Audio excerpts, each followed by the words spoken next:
Lideramos el camino de la opinión pública y buscamos que la cultura del debate alcance consensos y soluciones a los problemas de nuestro país.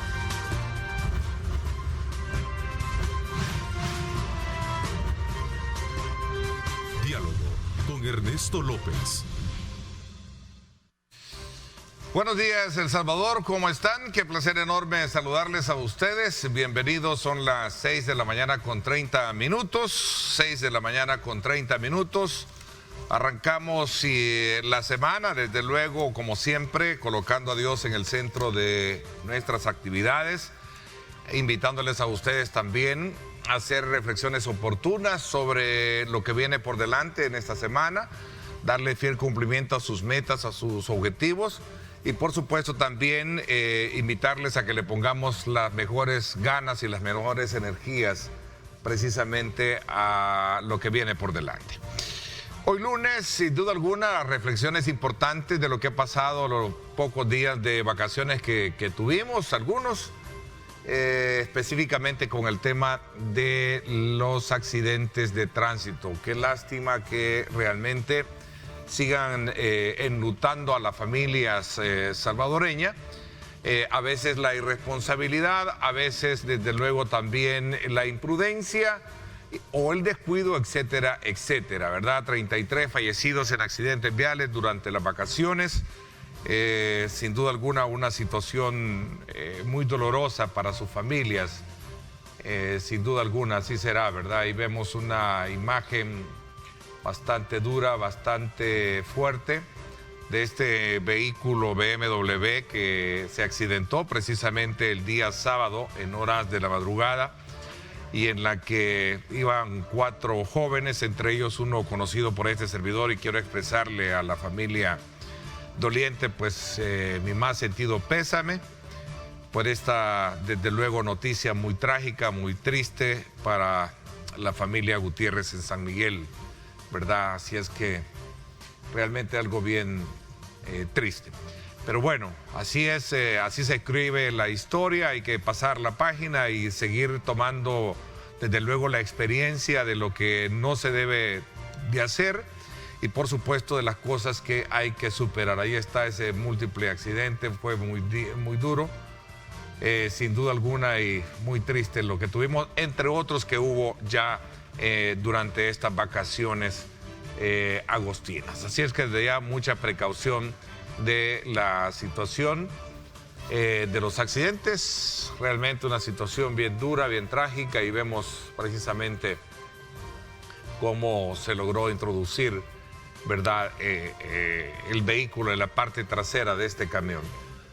Así es que vaya para las familiares de los 4 fallecidos mis muestras de condolencia. Bueno, esta mañana quiero darle la más cordial bienvenida a Romeo Auerbach, diputado del partido Gana. Él es, desde luego, ha estado muy activo precisamente en varias comisiones. Quiero darte la más cordial bienvenida.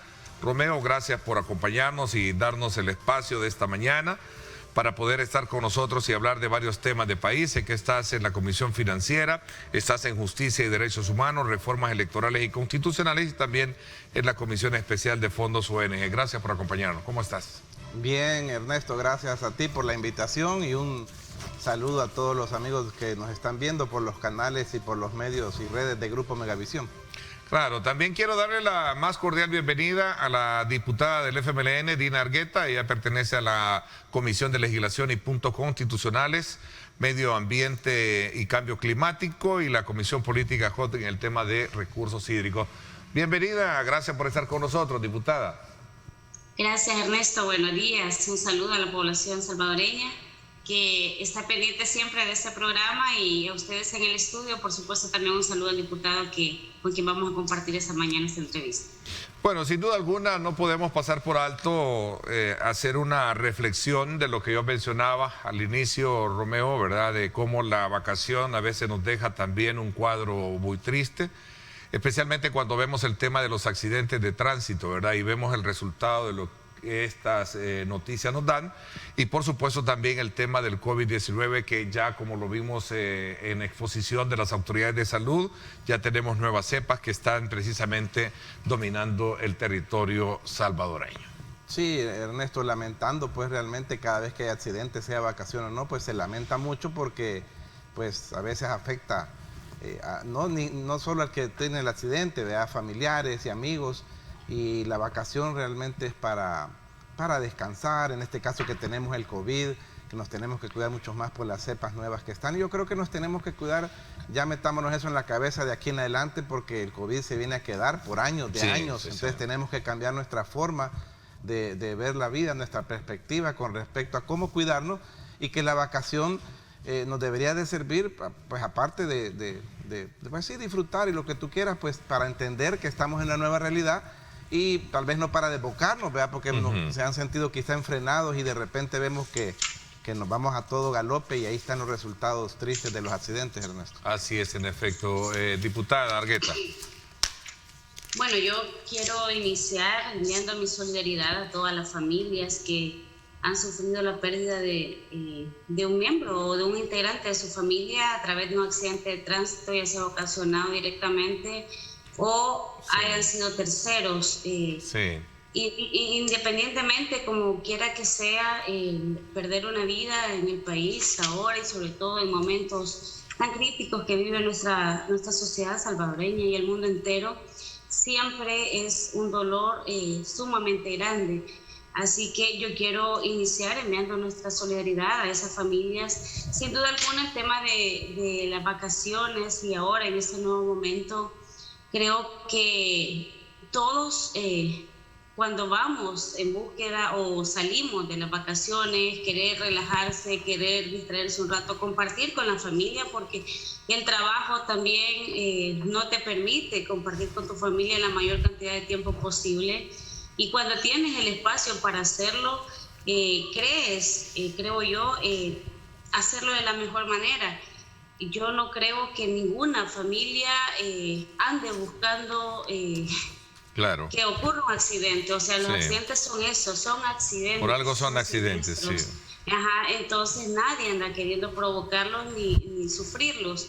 Sin embargo, en muchos de los casos, a veces la imprudencia, la distracción, el mismo cansancio también en algunos momentos serán los siniestros que hemos tenido en este periodo vacacional, y yo creo que es necesario, claro, hacer un llamado, también lo hicimos desde el inicio de la vacación, para que la responsabilidad sea también parte de nuestra cotidianidad, porque no podemos venir después de vacaciones solamente a lamentar lo que ha ocurrido, sino qué está pasando en nuestra sociedad y qué también tenemos que hacer, o sea, como instituciones, en este caso de la Asamblea Legislativa, desde el gobierno central, qué se puede hacer también para tratar de minimizar estas acciones y estos accidentes. Por supuesto, sin duda alguna, bien lo decía diputada, los accidentes por algo son accidentes, ¿verdad? Algunas veces son provocados por segundos, por terceros.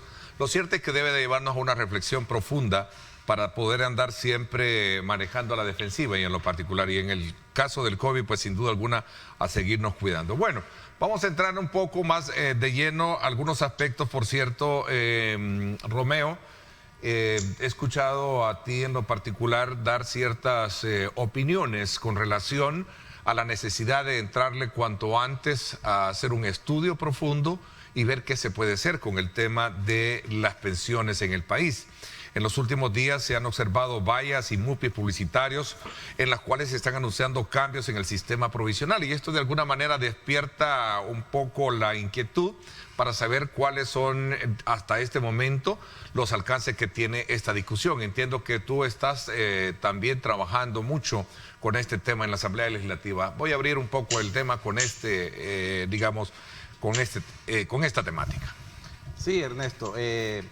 Yo primero, aprovechando, quisiera decirle a la población que desde el momento que salimos electos el 28 de febrero hemos tomado bien en cuenta todas las cosas que la gente nos pidió, no son así tan automáticas, y yo a veces les pido paciencia y los entiendo porque realmente los tenían acostumbrados a un trabajo distinto al que estamos haciendo ahora. Con los temas que nos pide la gente, Ernesto, que hay temas bien sensibles, están las pensiones, se tocaban lo de los salarios mínimos, estaban tocando un montón de temas, son bastantes temas importantes, pero en el tema que me preguntas de las pensiones, que es una de mis preocupaciones principales de campaña, le hemos entrado desde que fuimos electos. Lo que se ha hecho ahorita, Ernesto, es un trabajo, te lo quiero explicar lo más rápido posible. Yo estoy trabajando de cerca bastante con la gente del grupo parlamentario Nuevas Ideas, en particular con su coordinador de grupo, Cristian Guevara, porque a mí me preocupa el tema de las pensiones, porque el tema de las pensiones tiene varias divisiones que sí la gente las tiene que entender. Por ejemplo, si nos vamos a los números fríos, solo el 25% de los salvadoreños cotizan a las pensiones. Entonces, si le entramos nada más por el lado de los cotizantes, que tienen todo el derecho, dejamos de fuera el 75% de los salvadoreños que no tienen pensión, y a mí también, que no cotizan, perdón, y a mí también me preocupa qué va a pasar cuando lleguen a la edad de retiro. No, ellos, si el 25% tienen ahorita un panorama gris o un panorama oscuro, te imaginas el 75% que ni cotiza, están amolados, no tienen nada que opinar en este tema como tal, porque no tuvieran acceso a que los protegiéramos. Y mi interés es proteger al 100% de la gente ad hoc de pensiones que ya había estado antes en la Asamblea, no trabajaba, no hacía nada, pero reactivarla para meterle también de lleno directamente ahí, porque las reformas no es cuestión de hacer unas 2 que 3 reformas, es bien complejo. Hay gente ahorita que con la pandemia necesita su dinero y hay que entender varias cosas. No puede ser, vamos a meterle el lado más humano y más social, no puede ser que tú seas el dueño de tu cuenta y, por ejemplo, tú vayas a que te atiendan a una AFP y a veces ni te atienden bien. A veces sentís como que un favor te están haciendo y tú estás pagando con tu aporte el salario y esas empresas de AFP. Luego es un poco ilógico, no es lo más razonable pensar que una persona que se queda sin empleo no tenga para llevar comida a su mesa, pero tenga algo ahorrado en una AFP, porque te dicen, es que eso es para cuando tú estés viejo, y ¿cómo sabes si va a llegar a viejo si no tiene ni trabajo ahorita? Entonces, le vamos a meter de lleno. Lo que tú pusiste ahí es que yo pongo en mis redes que hoy sí ya está llegando la agenda de lo de las pensiones para meterle ya y con todo. Ok, el punto es que hay, desde luego, como tú dices, un compromiso que tú asumiste cuando lanzaste tu campaña, y que eso es lo que está de alguna manera conociéndose como tal. A ver, diputada Argueta, también desde la perspectiva de ustedes, sé que es un tema muy complejo, pero que ha venido siendo un punto de agenda histórico, quizás considerado como una gran deuda, por una de las grandes demandas que la población tiene en algunos sectores, que es precisamente ver qué modelo se puede adaptar de cara a que pueda satisfacer un poco la expectativa de los pensionados que, quieras o no, están o estamos quizás muy bien esperando a ver qué solución se le puede dar a esta situación para medir el grado de rentabilidad que estas pueden tener. Sí, definitivamente, la verdad es que el tema de las pensiones en el país siguen siendo un dolor de cabeza, no solamente para quien recibe la pensión, que es definitivamente un dolor de cabeza al momento de recibir esa pensión, porque pensó que toda una vida productiva, dada la productividad del país, iba a generar al final una vejez tranquila a través de una pensión. Sin embargo, eso no se está teniendo por ahora, pero también es un problema, nosotras sabemos, lo sabemos muy bien, que también es un problema para el gobierno. El tema de las pensiones es un problema para el gobierno. Sin embargo, nuestra posición ha sido siempre que el tema de las pensiones deben de tener elementos fundamentales o características o pilares fundamentales, como el tema de la universalidad, el tema de debe ser solidario y debe ser justo. Entonces, basados en esos principios o pilares, habían propuestas muy buenas dentro de la Asamblea Legislativa. Incluso nosotros teníamos una nueva propuesta, una nueva ley de pensiones que fue presentada en la legislatura anterior. Sin embargo, con todos los expedientes que se enviaron al archivo, ahora hay que iniciar de cero la discusión y habrá que retomar la discusión. Yo creo que este es un tema que debe de abordarse de manera integral.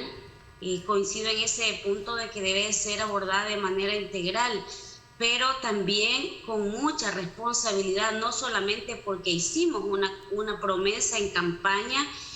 Vamos a salir al paso con 1 mes, 2 meses, porque el tiempo así nos lo permite. Yo creo que debemos de trabajar y de legislar buscando principalmente el bienestar de los pensionados, pero también el tema de los cotizantes en el país. Ya se decía, y es correcto que el 25% es el que cotiza en el país. Entonces, ¿qué pasa con la otra población? ¿Cuál es la atención que se le va a dar? Por eso nosotros hablamos de un sistema universal. Entonces, habrá que conocer la propuesta. Hasta ahora no conocemos si es una propuesta que llegará del gobierno.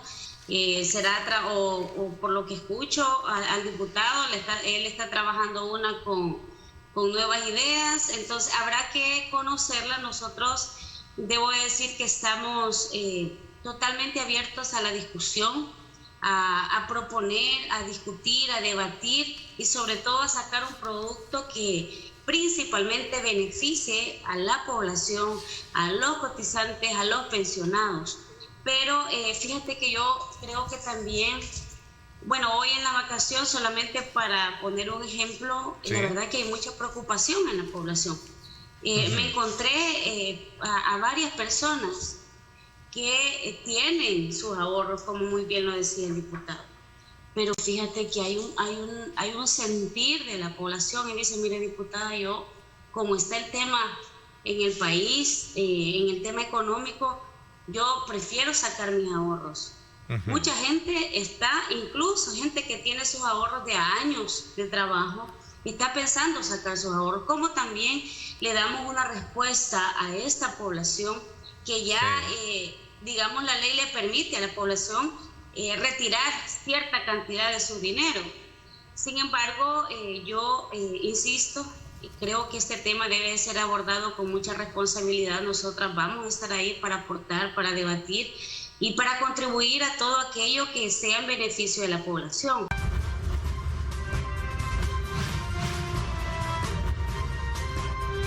Diálogo con Ernesto López.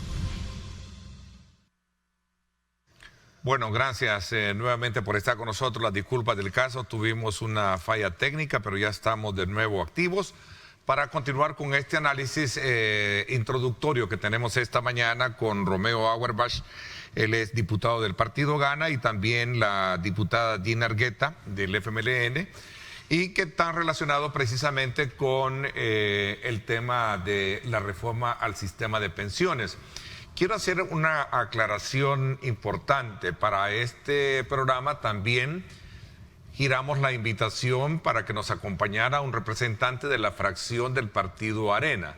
Lamentablemente no lograron darnos a la persona, digamos, indicada para podernos acompañar en este análisis que tenemos sobre estos temas con nuestros invitados. Así que hago la aclaración pertinente para saber que este es un programa abierto en la que participan las diversas corrientes de pensamiento. A ver, Romeo, decía de que uno de los elementos claves en todo esto es el tema del fondo como tal. Según datos o cifras que yo tengo acá en mi poder, son alrededor de 12.000 millones de dólares que están precisamente, o es el monto actual del ahorro en el fondo de pensiones, es decir, el dinero que tienen los trabajadores en sus cuentas individuales. Estamos hablando de un dinero de una cantidad bastante exorbitante. Sin duda alguna también es importante hacer la aclaración, como lo dicen los expertos, los especialistas, no es un dinero per se que lo tenemos, sino que está en títulos valores. Pero aquí hay un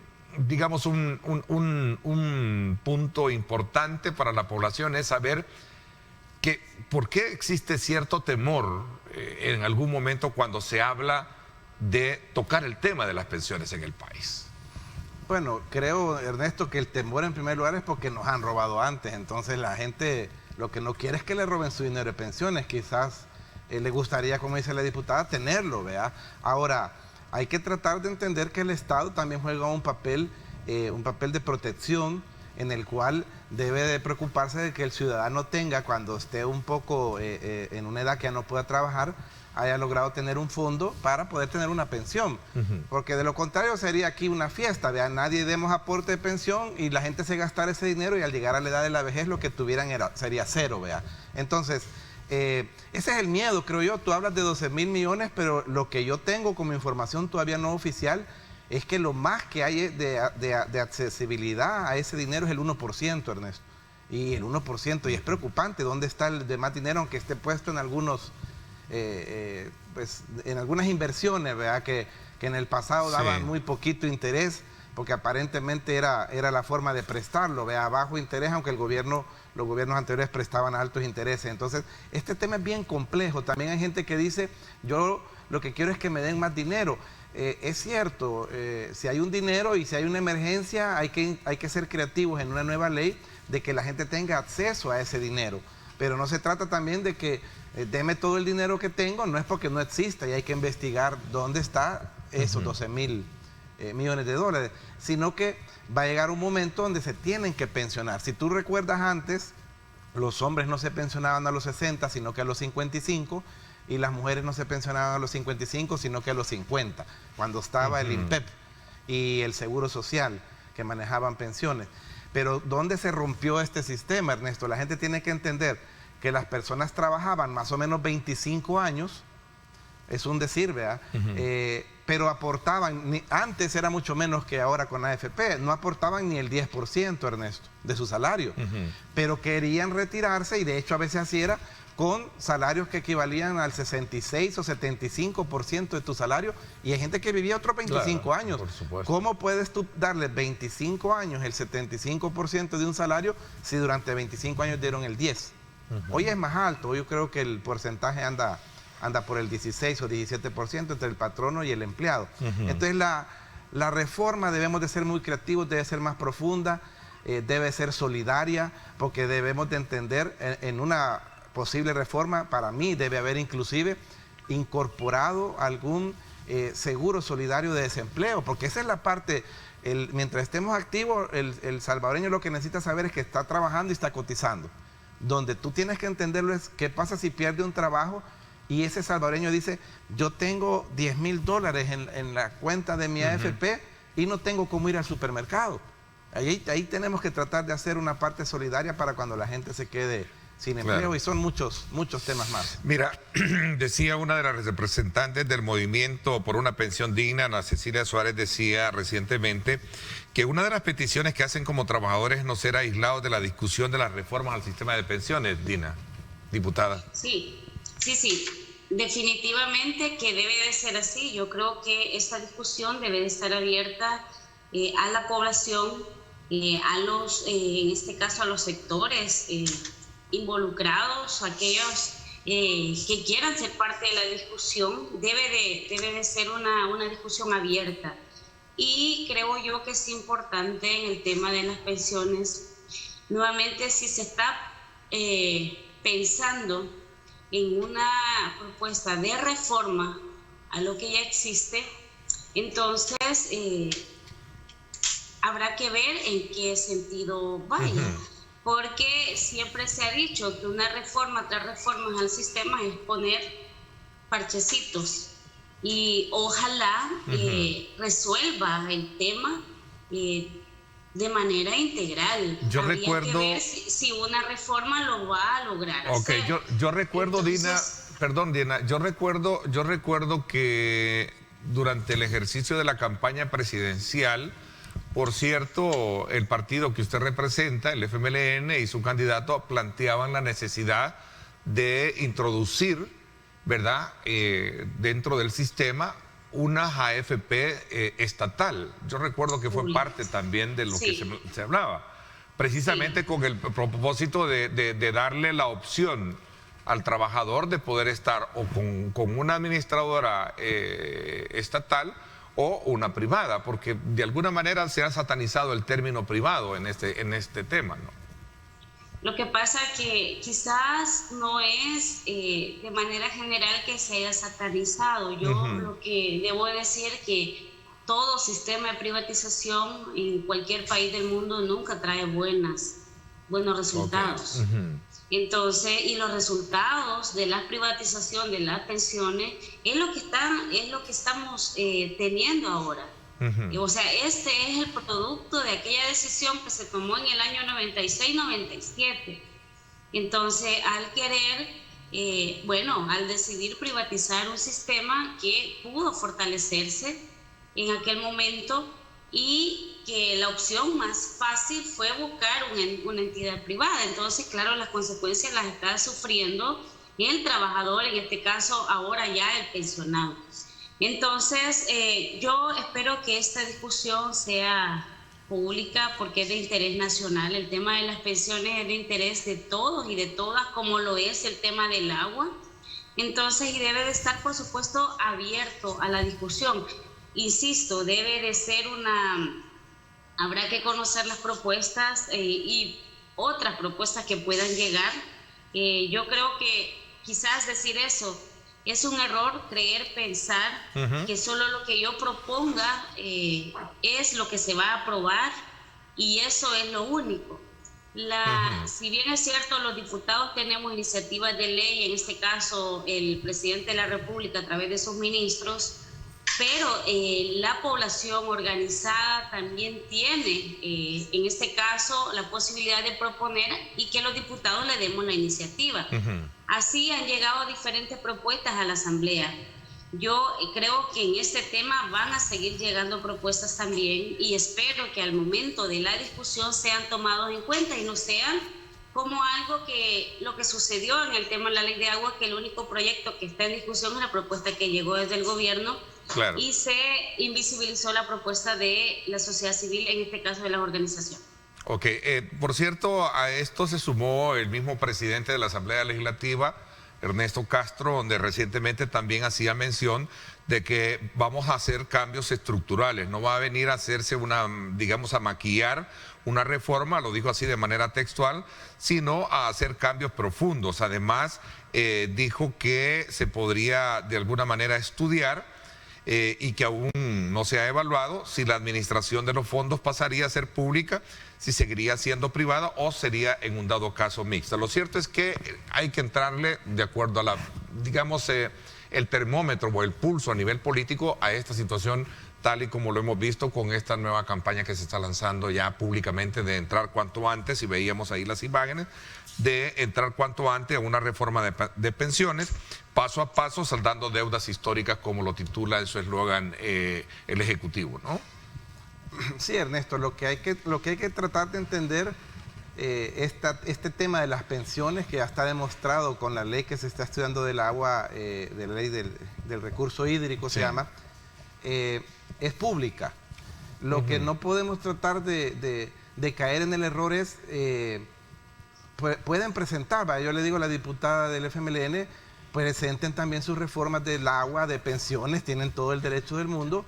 Lo que tenemos que entender es que no nos podemos apropiar de decir de que se ha invisibilizado la propuesta de la sociedad civil, cuando realmente tenemos que definir entonces qué es sociedad civil, porque el 28 de febrero más del 75% de la población le dio sus votos a diputados que estamos en una concordancia con un trabajo, 64 de 84 diputados. Entonces, querer decir que va a ser, al final van a decir entonces que es la versión de los diputados, pero no de la sociedad civil. Tanto en el tema del agua como en el tema de pensiones, todos los diputados, incluyendo los del FMLN, y bienvenidos serían las propuestas, de verdad lo digo, no lo estoy diciendo ni peyorativamente, bienvenidas las propuestas, para que se analicen también.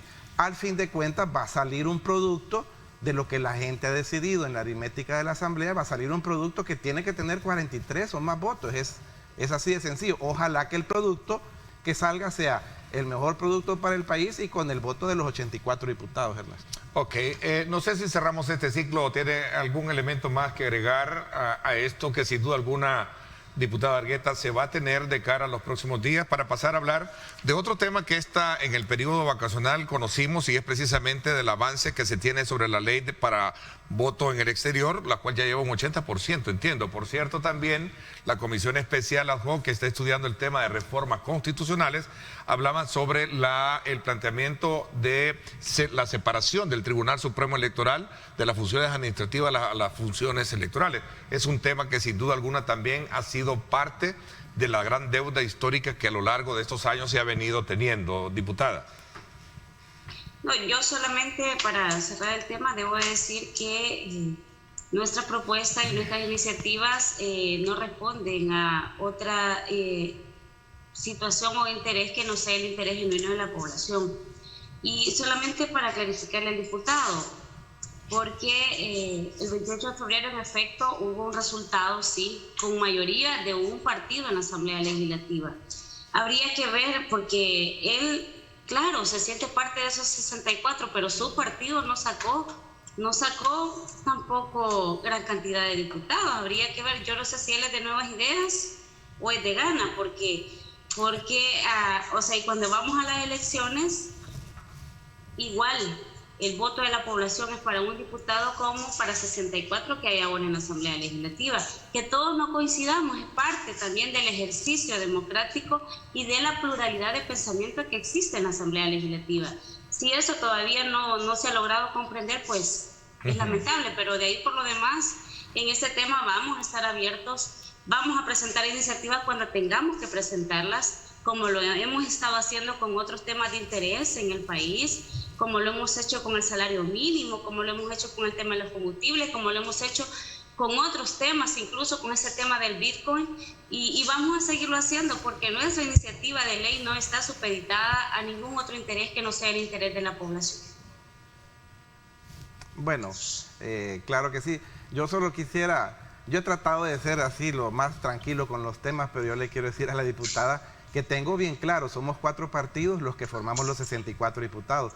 De hecho, mi partido, diputada, que gana, es tercera fuerza con 6 diputados y lo tengo bien claro. Y su partido FMLN es un partido que bajó de categoría a tener 4 diputados y no me puede preguntar de dónde me siento yo, porque para empezar, soy de Gana, pero estamos en una alianza clara con el presidente Bukele. Es como que yo le preguntara, y he tratado de no hacerlo, de cuál de las 2 fracciones es usted del FMLN, porque hay 4 diputados y hay 2 por un lado y 2 por el otro. Lo que es claro es que Gana, mi partido, tuvo muchísimos más votos que usted, más diputados, tenemos 6 diputados y mucho más alcaldías. Entonces sí tengo claro y la población lo tiene claro. Ahora, si quieren hablamos del voto en el exterior o seguimos en el ping-pong. Del voto en el exterior, por supuesto.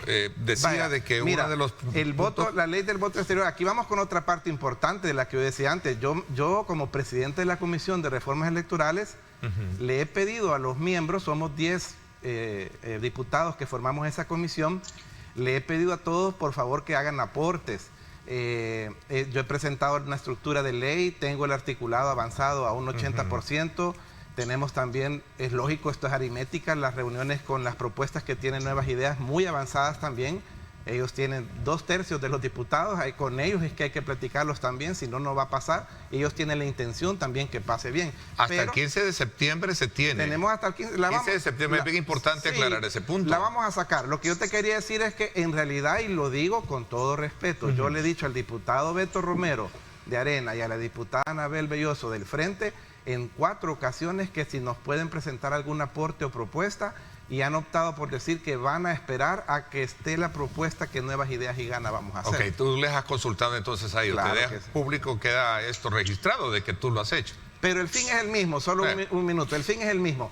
Mi fin como Romeo Auerbach, Ernesto y población es que el salvadoreño a partir del 2024, más adelante lo podemos profundizar porque para mí ahorita no hay ley del voto en el exterior. Lo que hay es como una burla donde se le impidió a los salvadoreños votar en el exterior.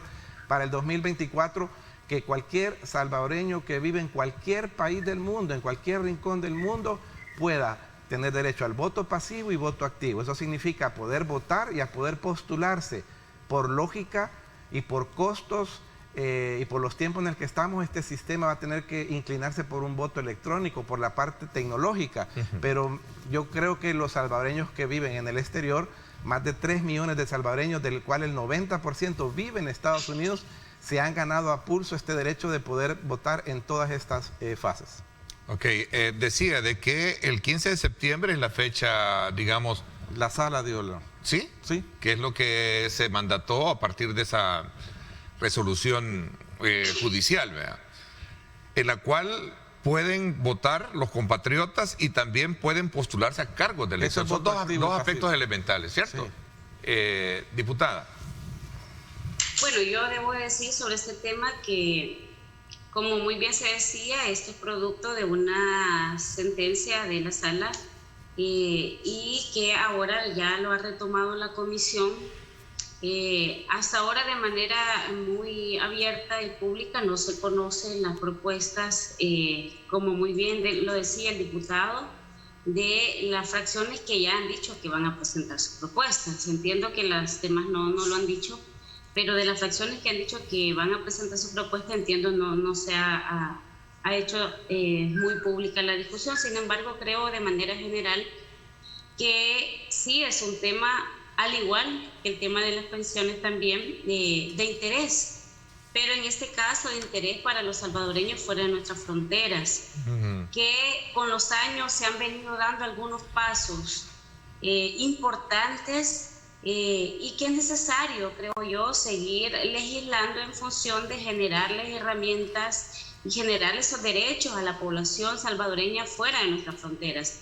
El punto es cómo se va a hacer. El punto es cuál es el objetivo, entonces, o cómo, cuál es el mecanismo para hacerlo. Entonces, yo creo que nosotras, al menos, y lo digo esto así en ámbito muy, muy personal, sí estamos abiertas a discutir y claro que este tema debe de llevar también a la base. Yo no veo de manera separada el tema del Tribunal Supremo Electoral. Recordemos que también ya hay intereses aquí de querer quitar al Tribunal Supremo Electoral. Hay voces muy fuertes que se han escuchado, incluso un diputado por ahí lo tuiteó en una red social, lo puso en Twitter. Entonces habría que ver cuál es el objetivo que se está dando, porque el derecho para nuestros salvadoreños en el exterior, claro que es un tema emergente a resolver, pero ¿qué hay más allá de todo eso? Yo creo que es necesario hablar con claridad y en función de eso nos podemos entender. El problema es que, como dice el diputado, hoy todo es aritmética y eso es lamentable, porque cuando simple y sencillamente aplicas las aritméticas, no tenés la certeza que el producto que vas a aprobar sea el más adecuado, porque lo único que está privando ahí es que tenés los votos, que tenés los números necesarios. Bueno, pero eso ha sido siempre parte de la historia. En el pasado, cuando los partidos, parte de la historia, sí, sin embargo, cuando lo han tenido, lo han hecho, ¿no? Sin embargo, Ernesto, ha habido discusiones. Entonces, si alguien dirá discusiones estériles, alguien dirá nunca se pusieron de acuerdo. Es que no se trata de eso. Se trata de que al final lo que salga, la ley, la reforma, el decreto que salga de la Asamblea Legislativa, resuelva el problema al que estás abordando.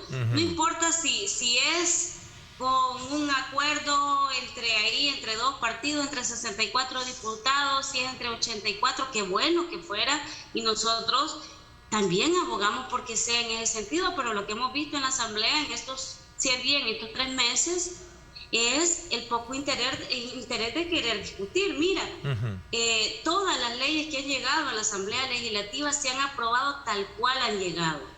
Ninguna coma, ningún punto se les ha cambiado. Entonces, y no es porque no hayan habido propuestas de modificación, claro que sí. El punto es que esa aritmética no te permite discutir el fondo de los temas. Entonces, a eso es lo que yo me refiero. Más allá de todo esto, sobre el tema debo de decir que debe de ser un tema que se aborde con mucha responsabilidad, de manera también integral. Y claro que como lo dije anteriormente, vamos a presentar las propuestas cuando tengamos que presentarlas. A ver, me voy a, no sé si me voy a subir también el tema que usted mencionaba, diputada, y que tiene que ver con el tema del agua.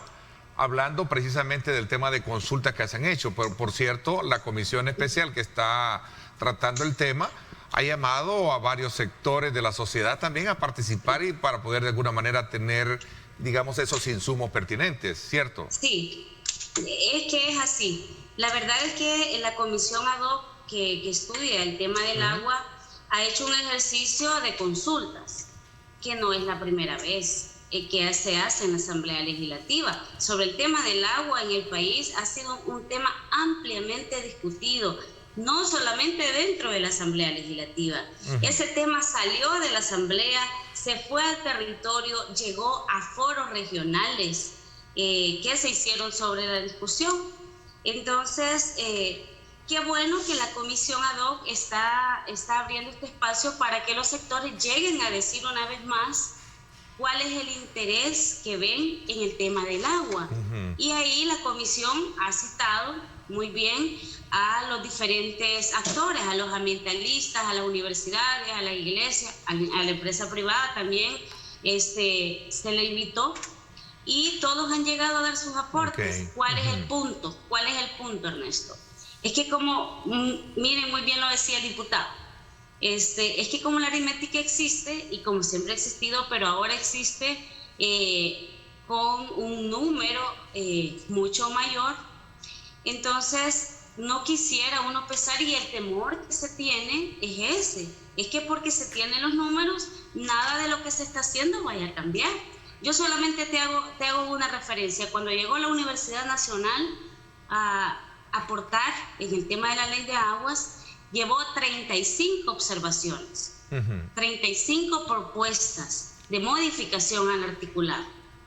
Y la pregunta que nos queda a todos es, ¿esas 35 modificaciones o incorporaciones van a ser analizadas, estudiadas e incorporadas al articulado de la ley? ¿O porque ya se tiene la correlación no se va a tomar en cuenta? Y como ya hicimos la consulta, ya vamos a ver. Ese es el punto, no es otro en particular, sino que es esto. Ok, voy a correr un poco en el tiempo porque más adelante converso ya en unos minutos con el ministro de Gobernación y Desarrollo Territorial y presidente de la Comisión Nacional de Protección Civil, el licenciado Juan Carlos Videgaín. A ver, Romeo, sobre ese tema, el tema de consulta, ese es otro tema también de agenda de país, el tema del agua, ¿no? Y que se está haciendo la consulta. Yo lo que quiero, Ernesto, es que la ciudadanía tenga la tranquilidad, y sé que la tiene, de que se van a hacer las consultas necesarias a los sectores involucrados, y no hay que tener miedo a la aritmética. Esa es la que aplicaban en las legislaturas anteriores, Ernesto, y siempre lo han hecho así. No sé cuál es ahora el problema con la aritmética.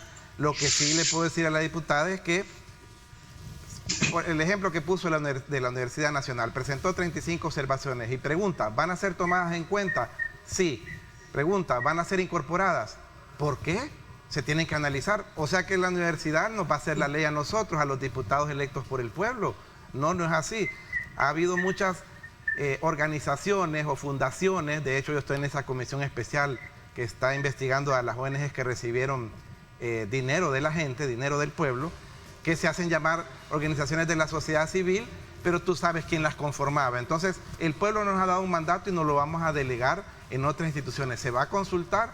Sí, se va a consultar y se va a hacer abierto y público, como la ley del agua, lo de las pensiones también. Pero a fin de cuentas lo que va a mandatar, y el pueblo dio esa aritmética, no hay que decirlo como pecado, es el pueblo el que lo dio, es lo que vamos a tomar la decisión al final. Bueno, hay trabajo por delante, sí, y más aún precisamente con este pliego de reformas constitucionales que también se están planteando dentro del ámbito. El 15 de septiembre, ¿sí?, la van a presentar. Sí, ya hoy para septiembre, ¿no? 15 de septiembre. Romeo, gracias por haberme acompañado. No, gracias a ti, Ernesto, y gracias a la diputada Argueta, y un saludo al pueblo salvadoreño. Gracias, diputada, también por habernos acompañado. Una reflexión final del cierre de esos temas. No, gracias Ernesto, de verdad siempre es un placer estar en este espacio. Agradecerle también al diputado por haber compartido este espacio y principalmente a la población, que es también nuestra razón de ser en el trabajo, tanto legislativo como en el territorio, y desearles a todos un buen retorno también a sus actividades laborales. Ya nosotros también nos estamos movilizando ya para San Salvador. Hoy iniciamos también nuestro trabajo y esperamos que este retorno laboral sea de la mejor manera, sea con mucho provecho para todos y sobre todo también desearle a la familia salvadoreña un buen día. Bueno, muchísimas gracias, diputada Argueta. Nos vamos desde luego a despedir de esta primera parte del programa. Vamos a conversar con el ministro de Gobernación, Juan Carlos Videgaín. Vamos a hablar precisamente sobre la evaluación del trabajo desarrollado a lo largo de esta vacación, por supuesto, y otros temas importantes. Y gracias a Texaco Cotecron, por supuesto, le presento el tráfico a esta hora de la mañana. Alcanza lo que creías imposible. No le pongas límites a tu motor. Ponle Tecron. Texaco con Tecron. Libera tu potencial. Gracias a Texaco con Tecron. Recuerde, usted no le ponga límites a su motor, póngale Tecron, Texaco con Tecron, libera tu potencial. Ahí están imágenes que nos llegan desde el sector de Los Chorros para que usted pueda apreciar cómo está el tráfico a esta hora de la mañana. En la parte correspondiente a la llegada a Santa Tecla tenemos el tercer carril segregado, el cual permite también darle mayor fluidez específicamente en esta mañana de día lunes. Y a esta hora 7:19. Recuerde, este es el reporte de tráfico por cortesía de Texaco con Tecron. Alcanza lo que creías imposible. No le pongas límites a tu motor. Ponle Tecron. Texaco con Tecron. Libera tu potencial.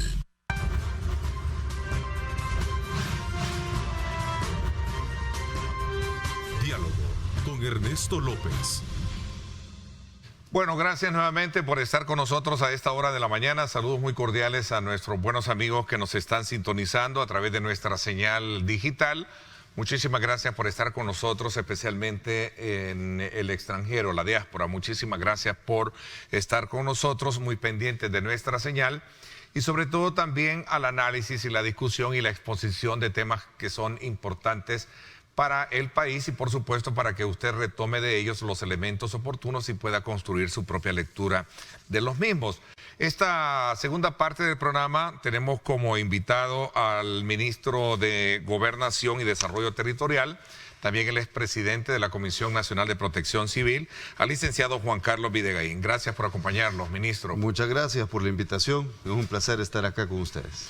Gracias, ministro. Sin duda alguna, mucho trabajo durante toda la vacación, ¿no? El periodo vacacional. ¿Cuál es la evaluación que se tiene desde el punto de vista de lo que ya se dijo en la conferencia de prensa, que por cierto la dieron el día de ayer ya como en términos de evaluación, pero también a manera de reflexión de lo que realmente nos deja este periodo vacacional como país? Sí, bueno, de hecho fue una semana bastante movida. Definitivamente toda la Comisión Nacional de Protección Civil vino trabajando un plan desde hace un mes y medio para poder atender estas vacaciones agostinas 2021 y se vio toda la articulación del trabajo en conjunto con todas las instituciones en todo el territorio.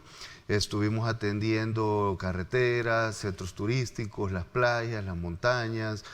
Hubieron una serie de inspecciones en los restaurantes, en los destinos turísticos, también en los destinos culturales.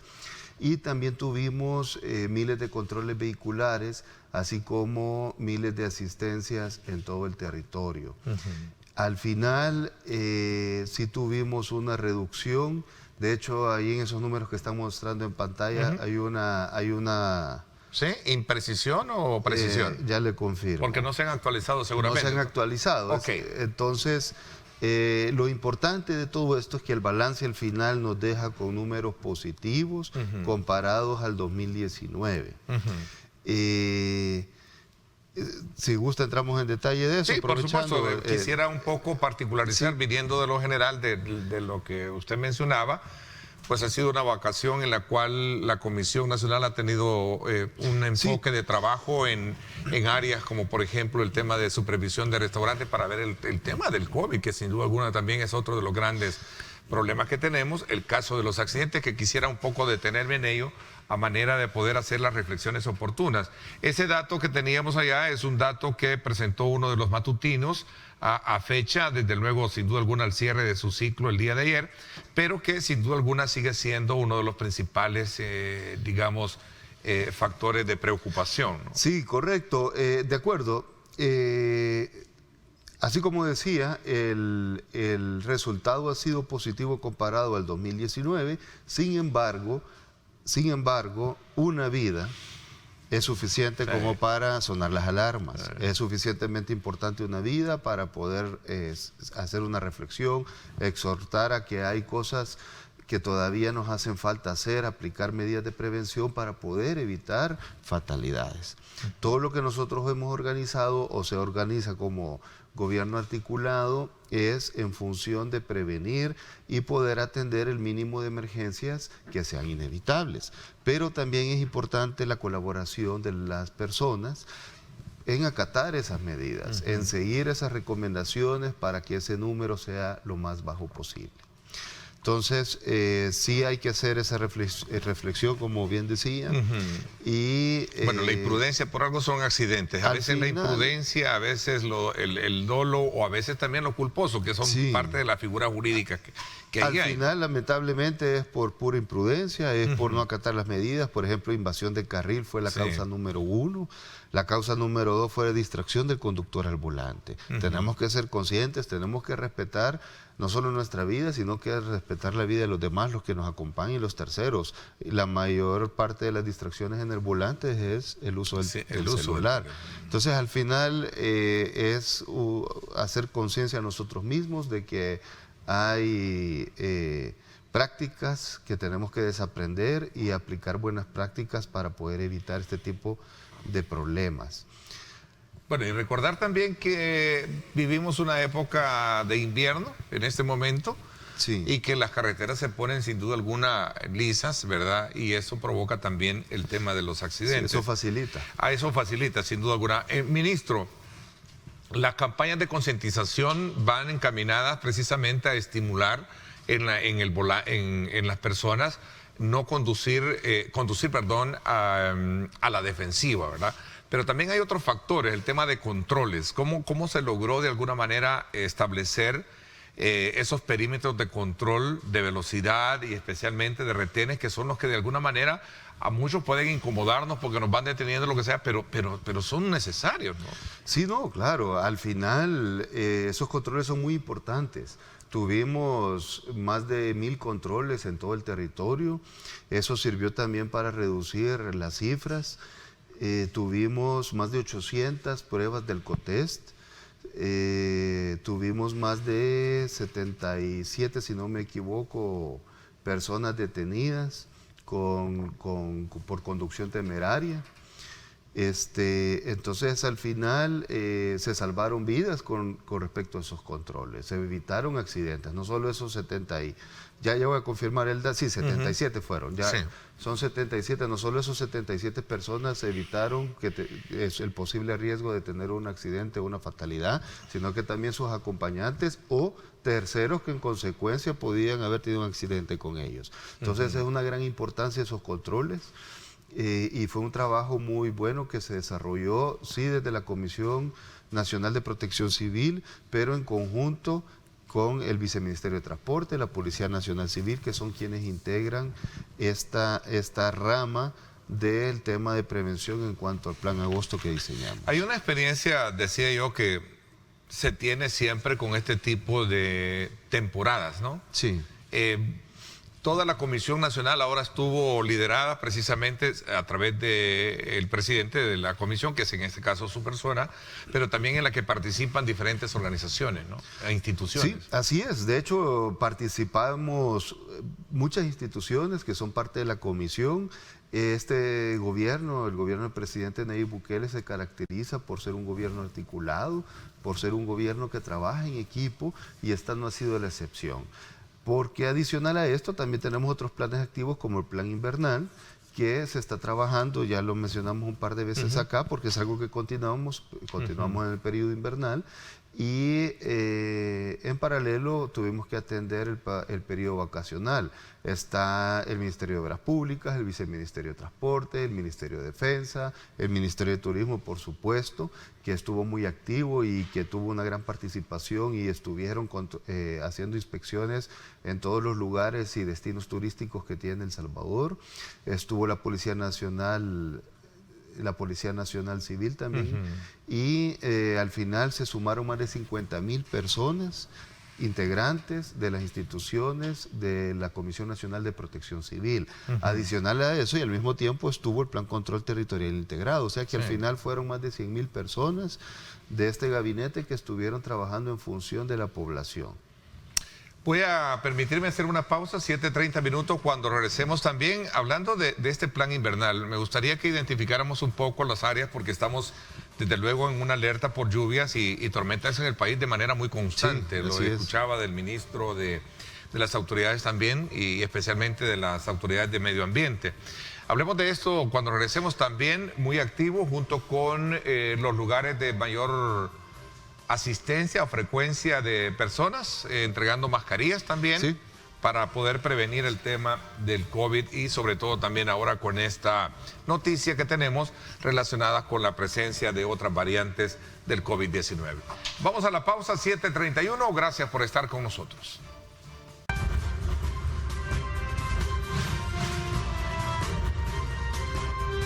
Diálogo con Ernesto López. Bueno, gracias nuevamente por estar con nosotros a esta hora de la mañana. Saludos muy cordiales a usted que nos está sintonizando a esta hora. Ministro, este tema relacionado con, y quizás me voy a detener un poco para saber el plan operativo que se llevó en coordinación con el Ministerio de Turismo para poder visitar lugares de alta frecuencia de personas y sobre todo también ahora con esta advertencia y esta alerta que se tiene con la nueva presencia de las variantes del COVID-19 en el país. Sí, bueno, parte del plan agosto 2021 fue la distribución de 1 millón de mascarillas que se le entregó al Ministerio de Turismo y también al Ministerio de Cultura, para que ellos pudieran distribuir estas en todos los destinos turísticos y culturales que visita la población salvadoreña. Fue muy efectivo hacer eso, estuvimos acompañando con los gobernadores. Vale la pena recalcar que por primera vez los gobernadores se han visto activos. Una de las misiones que el presidente Nayib Bukele nos encomendó al tomar el Ministerio de Gobernación fue volverlo activo, volverlo operativo y dinámico. Y el tema de los gobernadores era una pieza clave para poder cumplir con esta misión.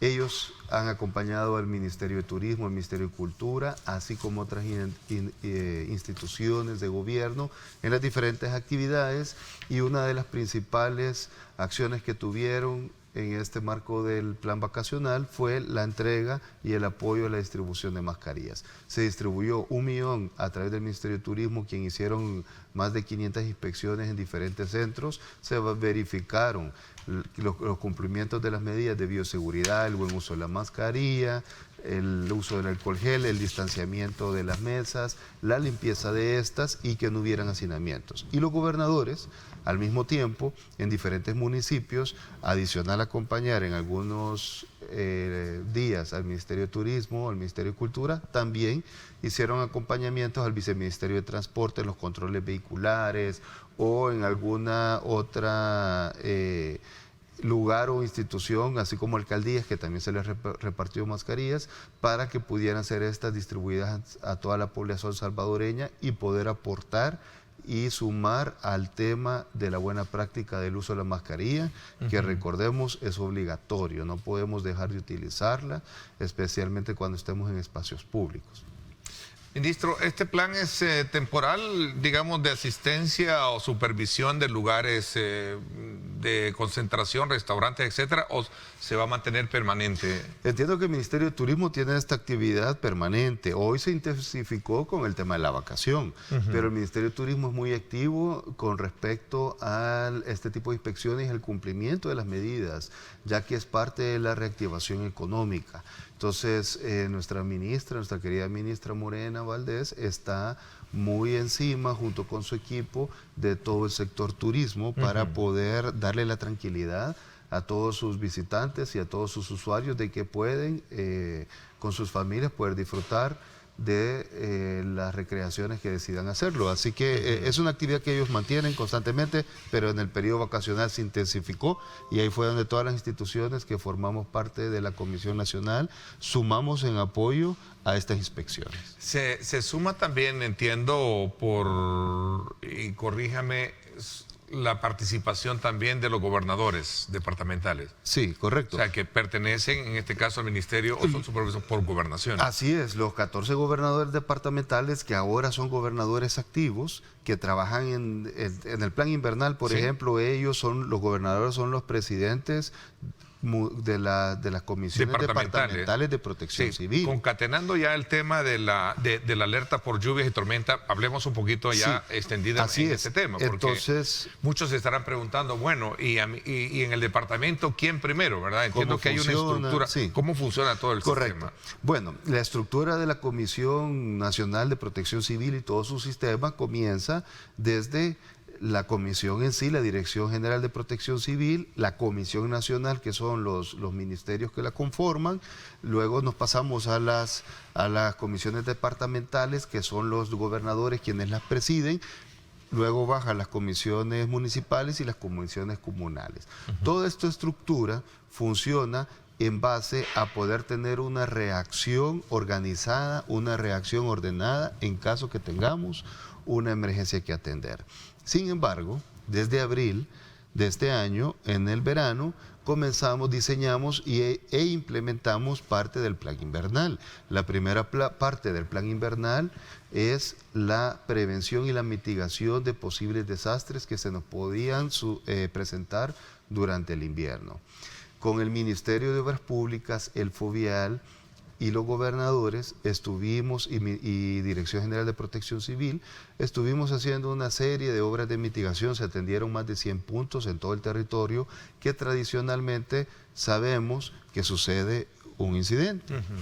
Adicional a eso, se hizo una preparación. Tenemos una nueva sala de crisis que se inauguró hace unos 2 meses y medio, 3 meses, en la Dirección General de Protección Civil, donde se hicieron las últimas conferencias, y en esa sala de crisis están todos los enlaces también de las comisiones y de los delegados de diferentes instituciones y cuerpos de socorro, para que en el caso que haya una activación en una emergencia, se haga de forma ordenada y coordinada. Adicional a eso, parte del plan, y como algo nuevo en el Ministerio de Gobernación, hicimos la dirección de albergues. Eso tampoco existía y vimos la necesidad de tener una dirección de albergues para que se pudiera hacer una buena administración en el uso de los albergues en caso de que sean necesarios. Actualmente, por ejemplo, tenemos 2 albergues activos y así se van desactivando, se van activando, depende de dónde sea la necesidad de estos. Tenemos más de 23 albergues activos, más bien...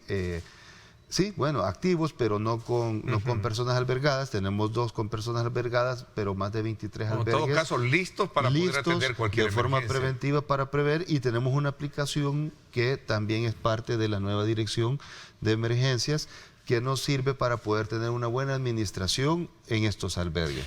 ¿Qué diagnóstico, o mejor dicho, prevé lo que todavía nos resta de lo que sería el invierno para poder estar atentos a esta situación? Sí, bueno, vamos a tener 48 horas, han pronosticado 48 horas de un respiro, por decirlo de alguna forma, de las tormentas que hemos tenido el fin de semana. Tuvimos unas noches algo complicadas, que fueron muy bien atendidas por toda la Comisión de Protección Civil, Pero después de esas 48 horas parece que vuelve otra vez las tormentas con intensidad medias a fuertes y como ha sido todos los años, pues vamos a comenzar a entrar en la parte fuerte del invierno. Para eso estamos preparados, tenemos un gran equipo, hemos fortalecido Protección Civil, estamos fortaleciendo bomberos y también hemos fortalecido la comunicación, no solo esta sala de crisis nueva que tenemos, sino que también hemos fortalecido la comunicación con los departamentales y los municipales, que eso es súper importante para poder tener una buena reacción en caso que tengamos una emergencia. Así que estamos listos, estamos activos y estamos velando para poder garantizar una buena asistencia a la población salvadoreña. Bueno, el país a lo largo de la historia ha demostrado que existen geográficamente zonas muy complicadas, ¿no? Sí. Específicamente para todas estas especies de tormentas que se presentan en el invierno. Estamos hablando de zonas como el Bajo Lempa, estamos hablando de descargas que hace precisamente en este caso CEL, pero por eso yo le hacía la consulta de cuál es el diagnóstico que se tiene, previendo de lo que vamos a tener todavía en lo que resta estos, creo, 4 meses todavía de invierno que vamos a tener, ¿no? Sí, bueno, lamentablemente vivimos en un país vulnerable. Sí. Esta vulneración que tenemos como país es debido al mal crecimiento que hemos tenido los últimos 50 años. Entonces es algo que no podemos corregir como quisiéramos corregirlo, a la velocidad que quisiéramos corregirlo, pero mientras se corrige, porque ya el gobierno está tomando acciones sobre el tema, hemos diseñado un plan bien estructurado para poder atender una emergencia de esa naturaleza. emergencia. Por ejemplo, en el caso de la Málaga, ministro, que fue uno de los grandes problemas que tenemos muy próximos a la, digamos, a la mano, ¿no? Claro. Sí, no, ahí siempre se inunda y no es culpa ni de la alcaldía, no es culpa del gobierno, pero sin embargo es nuestra responsabilidad poder dar una buena asistencia sobre eso. Y también es nuestra responsabilidad y estamos trabajando para que con años se vaya disminuyendo esto que sucede en la Málaga y en otros lugares que tradicionalmente sucede. Usted creo que tocó un tema que me gustaría abordar, lo voy a hacer una pausa, que tiene que ver con el tema de desarrollo territorial. Sí. En el país no hemos tenido una política de desarrollo territorial que verdaderamente nos haga crecer de manera ordenada. Y ahí están los resultados, ¿no? Correcto. Cuando vemos este tipo de situaciones como el ejemplo de la Málaga, que crece su caudal de agua precisamente por todo el nivel de crecimiento urbano que ha habido sin necesidad de darle los escapes pertinentes. Así es. Han habido inversiones que creo que se terminaron hoy en este periodo con el ministro de Obras Públicas que tienen que ver con todas esas lagunas ¿verdad? De laminación. De laminación, ¿verdad? Que son precisamente escapes o reservas que se crean temporalmente mientras pasa lo grueso. Vamos a hablar de eso cuando regresemos sobre el tema de... Porque también hay otro factor que yo recuerdo que a lo largo de la existencia de este tipo de roles que ha tenido Gobernación, es el de hacer ajustes pertinentes sobre ese rol, que ya no solo implica en aquel entonces, bueno, una figura de carácter política como lo ha sido a lo largo de la historia, sino también un papel más, digamos, hegemónico en varias áreas, como por ejemplo en el tema de lo que estamos hablando, que es protección civil, entre otros aspectos. Hablamos de esto cuando regresemos, 7:44 minutos. Gracias por estar con nosotros.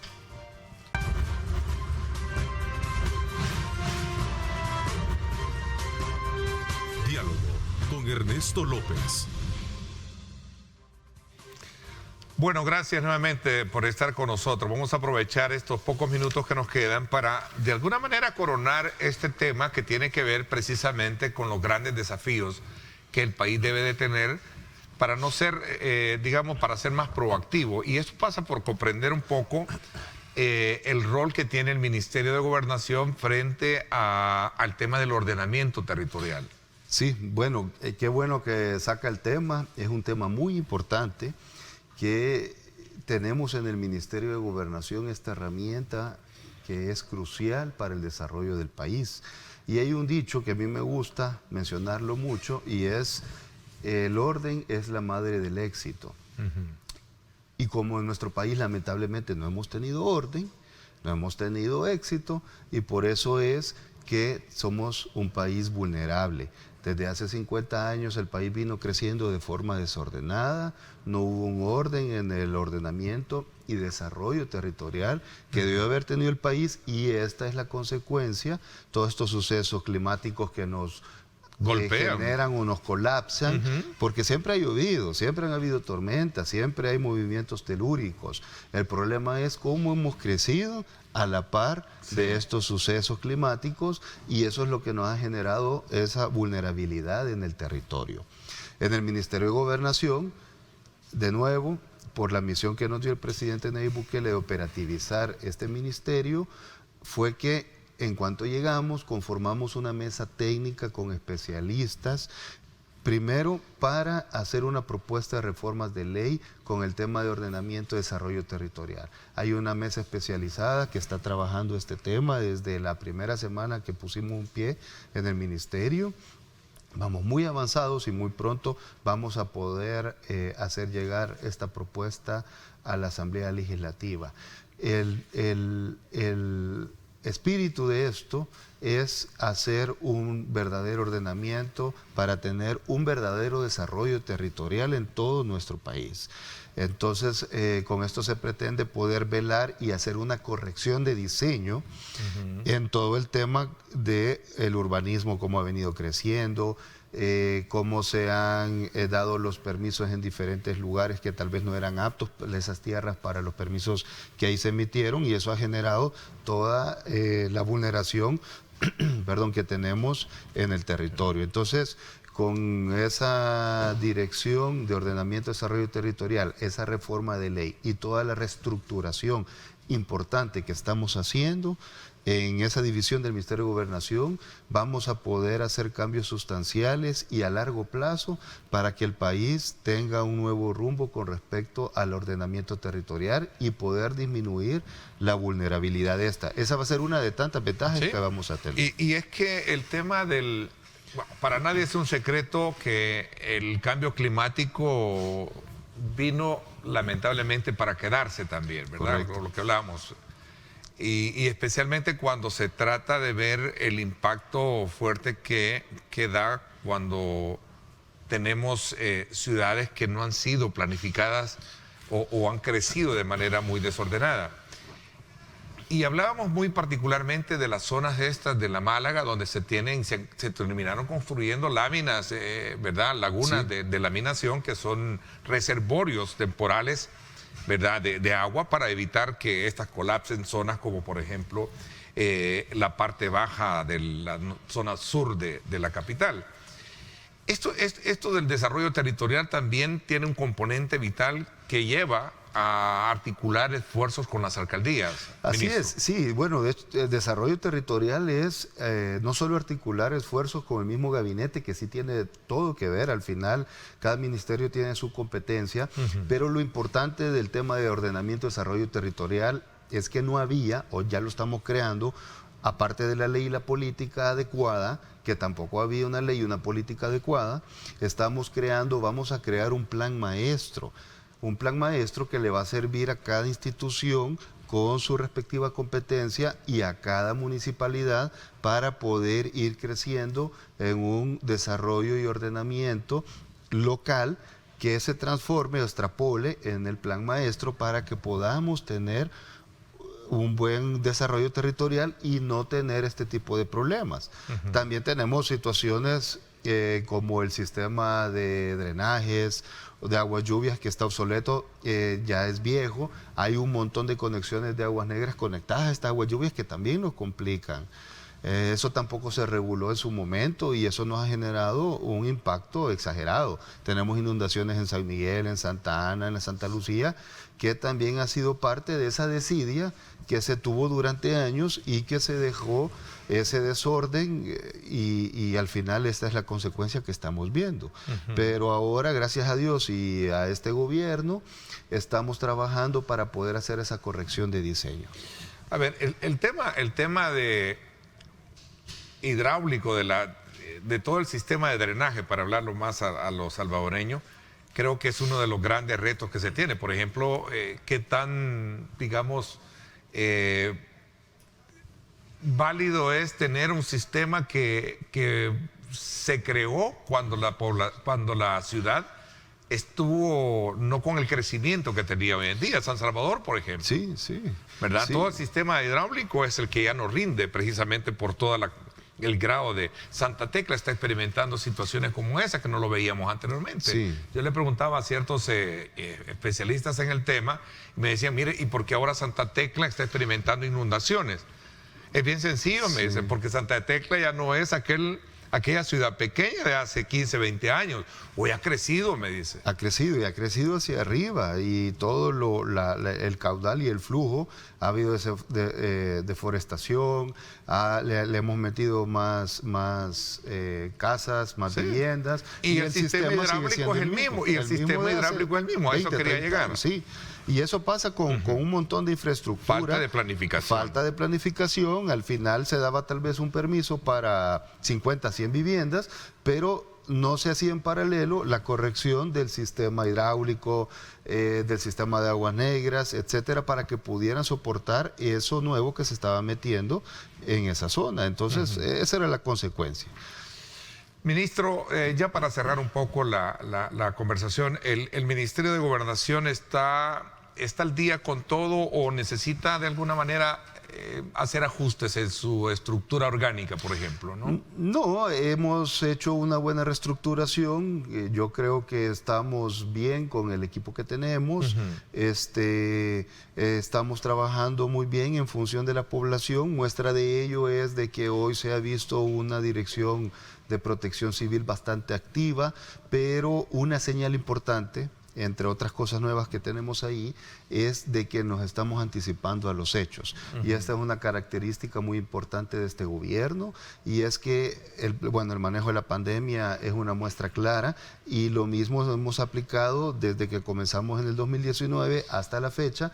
El Ministerio de Gobernación no es su excepción, y nos estamos anticipando a los hechos, nos estamos anticipando con la planificación de estos para poder hacer una buena ejecución en todos los planes y en todas las políticas que nos hemos propuesto.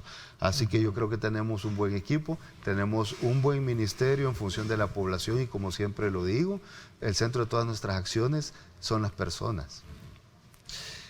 ¿El resultado del plan vacacional, Vacaciones Seguras, se mantiene vigente todavía este día? Porque entiendo que cierto sector, gobierno creo que entra hasta mañana a trabajar. Sí, no, algunas partes. Ahora entramos a trabajar. ¿Sí? Bueno, no hemos salido de trabajar toda la vacación. Bueno, pero el caso de ustedes no, pero creo que la mayoría sí, creo que los entra administrativos. Mañana. Sí. Todas las acciones del plan agosto se mantienen todo el tiempo, se han estado haciendo. Lo que se hizo es intensificarlas, concentrarnos en ciertos puntos. El periodo de las vacaciones de agosto terminó ayer a la medianoche. No se mantiene todavía vigente. Se mantiene vigente, pero las instituciones siguen haciendo controles vehiculares y cualquier otro tipo de actividades que se vieron durante la actividad, pues se hace con las instituciones, siguen manteniendo su actividad habitual. Le decía esto por aquellos de que todavía muchos salvadoreños a lo mejor se mantienen todavía vacacionando, ¿no? Sí. Bueno, si todavía se mantienen vacacionando, se hace el llamado para que por favor cuando regresen de su vacación, si todavía se toman un día más, lo hagan con las medidas de seguridad pertinentes para que no sigamos teniendo estadísticas. Al final, si me permite, sí me gustaría actualizar que sí llevamos una reducción de 27% menos de fallecidos comparados al 2019. Okay. Si bien no aceptamos una muerte, para nosotros no es suficiente, no debería de haber, debería ser 0, pero en comparación al 2019 tenemos una mejora de un 27% menos este año, y lo mismo con los detenidos y lo mismo con los accidentes de tránsito. Hemos tenido una reducción de 4% menos este año comparado a las vacaciones 2019. Interesante, ministro. Le quiero agradecer el que nos haya permitido tener esta mañana. Al contrario, gracias por la invitación, fue un placer estar acá. Una evaluación de todo el trabajo que se llevó a cabo, y creo que, como usted bien lo dice, lo importante más allá de lo que podría ser el resultado es precisamente siempre llamar a la reflexión a todos, independientemente de las condiciones o la forma en cómo pueden ocurrir los accidentes, a ser precavidos, a hacer realmente, digamos, las precauciones pertinentes para evitar accidentes. Así es. No ser víctimas, ¿no? Hacemos ese llamado, por favor, cuidémonos a nuestros seres queridos y especialmente ahora que estamos en pandemia, el virus continúa entre nosotros, tenemos que tener esas medidas de bioseguridad, tener las buenas prácticas de implementarlas y sobre todo la vacunación, que es nuestra mejor protección. Así es que desde ya pues le doy las gracias nuevamente a ustedes, amigos, que nos han sintonizado.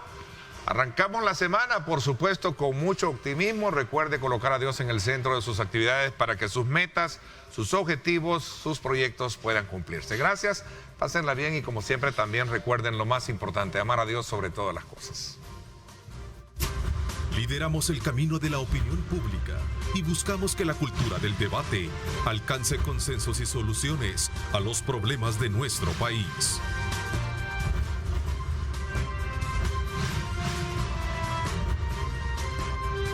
Diálogo con Ernesto López.